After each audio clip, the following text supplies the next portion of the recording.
क्योंकि जब समय सीधा पड़ता है ना, तो सब चीज सीधी पड़ती चली जाती है। और जब समय विपरीत होता है मनुष्य के, तो आप कितने ही तेजस्वी क्यों ना हो जाओ, कितने ही विद्वान क्यों ना हो जाओ, कहीं ना कहीं से वो बाल्टी होती है ना, उसमें ऐसा सुराख हो जाता है, आप अपनी ओर से भरे जा रहे हो, भरे जा रहे हो, भरे जा रहे हो, परंतु वो कहीं ना कहीं से वो जल जो है निरंतर निकलता जा रहा है। और जैसा कि कहते हैं कि जो पुरुष होता है उसकी परीक्षा जो है संपत्ति में होती है हमेशा, नारी की परीक्षा हमेशा विपत्ति में होती है।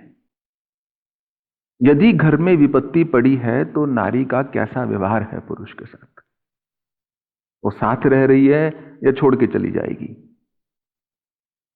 और पुरुष जब उसकी जेब में 4 पैसे बंधे हुए हैं तब उसका कैसा बर्ताव है, आचरण है, व्यवहार है, उससे एक पुरुष की वास्तविकता पता चलती है।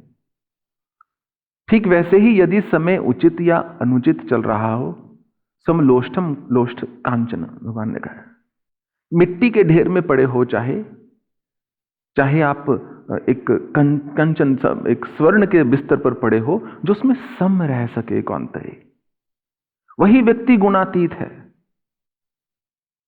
वही व्यक्ति सत्व, रजस और तमस के जो 3 गुण हैं प्रकृति से, उनसे ऊपर उठ पाता है। तो हिम्मत नहीं हारनी। जीवन के ये रंग हैं।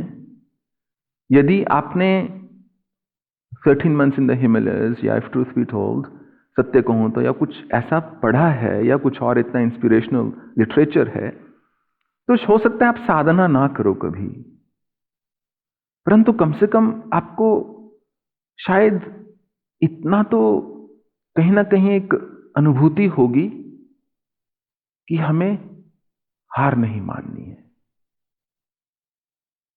हार मान के आज तक कोई नहीं जीता है। यदि जीवन संग्राम ही है तो फिर ठीक है। हतो वा प्रपसे स्वर्गम जित्वा व भोक्षस्य महिम तस्माद् उत्तिष्ठ कांता युद्धाय कृत निश्चय।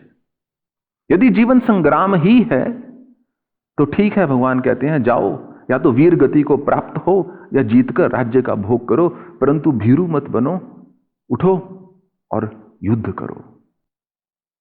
क्योंकि समाज में यदि आप आदर चाहते हैं, सम्मान चाहते हैं, तो समाज कमजोर व्यक्ति का सम्मान कभी नहीं करता। कमजोर व्यक्ति हमेशा रौंद दिया जाता है।